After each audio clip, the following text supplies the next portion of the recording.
আল্লাহ, নারায়ণগঞ্জের এক জায়গায় মাহফিলে গেলাম। মাহফিলে গিয়ে দেখি পোস্টারে আলিমুল আমাদের নাম, স্থানীয় এমপি সাহেবের নাম সবার উপরে, চেয়ারম্যান সাহেবের নাম, মেম্বার সাহেবের নাম, একদম পোস্টার সবটা ভরা। 3 ভাগের 2 ভাগ পরিমাণ ওনাদের নাম, 1 ভাগ পরিমাণ নিচে হইল আলিমুল আমাদের নাম। আমি বললাম এমন গজব তো আমি আর দেখি নেই, গজবের তো মাত্রা আছে। সহজ মানুষ, অনেক লম্বা কথা বুঝাইলাম, বললাম যে ভাই, গরিবের বিয়েও তো বড় লোক যায়, যায় না? যার বিয়ে, তার থেকে ধনী কোনো মানুষ তার বিয়েতে যায় না? শিক্ষিত যায় না? এলাকার গণ্যমান্যরা যায় না? এই বলে বড় পাত জামাই মিয়ার জন্য যে প্লেটটা, এটা ওই বড় শিক্ষিত বড় ক্ষমতাবানকে দেয় না দুলাকে দেয়? কেন? Chief guest. আজকে দুলা মূর্খ হোক, রিক্সাওয়ালা, ভ্যানওয়ালা হোক, কাজের লোক হোক, কর্মচারী হোক, আজকের প্রধান মেহমানকে দুলা।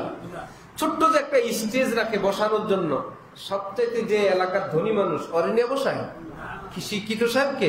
চেয়ারম্যান সাহেব আসছে বিয়া খাইতে, ওনারে বসায় না দুলাকে বসায়? কেন ভাই?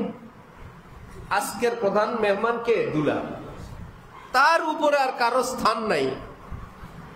এই যদি বুঝেন, ওয়াজ মাহফিলে চিফ গেস্ট কারা? চেয়ারম্যান সাহেব, মেম্বার সাহেব, এমপি সাহেব না আলিম সাহেব?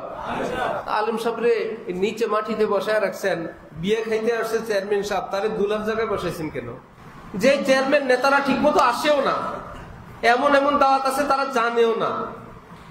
মহল্লার পাতি নেতারা বলে আমার এলাকায় স্যার আপনার নাম ছাড়া কোনো মাহফিল হইতে দেয় না, তার এত মাহফিল আমি যাইতে পারবো না, যাওয়া লাগবে না স্যার, শুধু নাম।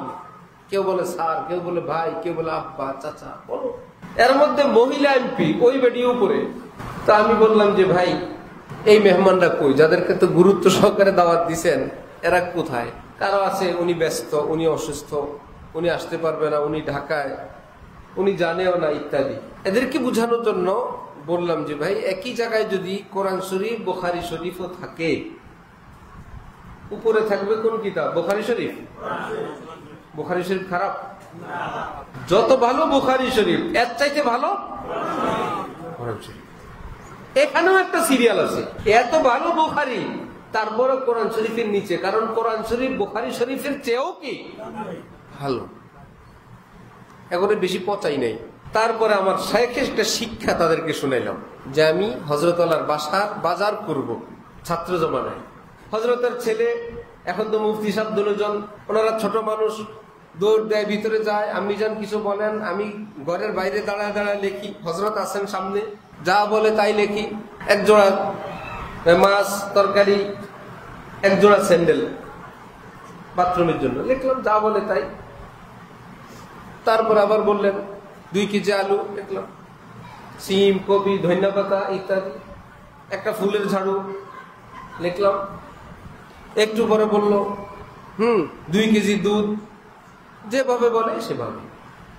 হযরত আল্লাহ শুনেন, আমি দাঁড়ায় আছি বাইরে লিখি। বলেন যে কত টাকা লাগবে? হযরত 2000। আনুমানিক একটা হিসাব দিতাম, দেখি তোমার লিস্ট, এখানে কোনো বানান যদি ভুল হইতো, শব্দের কোনো অক্ষর, শব্দ বানানে ভুল হইলে লাল কলমটা পকেট থেকে বের করে আমার শব্দটাকে টান দিয়ে ওটাকে আবার বিশুদ্ধ করে লিখে দিতেন।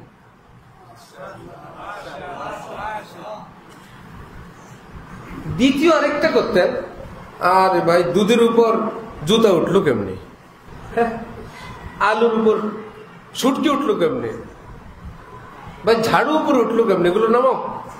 মাছের উপর শুটকি, শুটকি নিচে নামাও, মাছ উপরে। এই টিরে আবার দাগ দেয়া সব টিরে লাল দাগ দিয়ে নিচে আনতেন, দিয়ে আমার হাতে দিতেন, বললেন ঠিক করে লিখে নিয়ে আস। সময় না থাকলে টান দিয়ে নিজেই নিচে নামাই দিতেন, তারপরে টাকা দিতেন।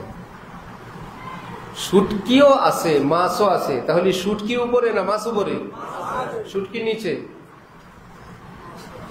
ঝাড়ু উপরে না নিচে? জুতা নিচে। একটা লিস্টিতে শুধু লিখবো, তাহলে বললাম আলেমে দ্বীন। সুবহানাল্লাহ। আলেমে দ্বীনের নাম কি? নিচে থাকবে না উপরে থাকবে? বেটা করে বুঝাইলাম। তারপরে বললাম যে ভাই, অনেক নেতা বেচারারা বলে না আমাদের নাম দাও, পাতি নেতারাই ঝামেলা করে।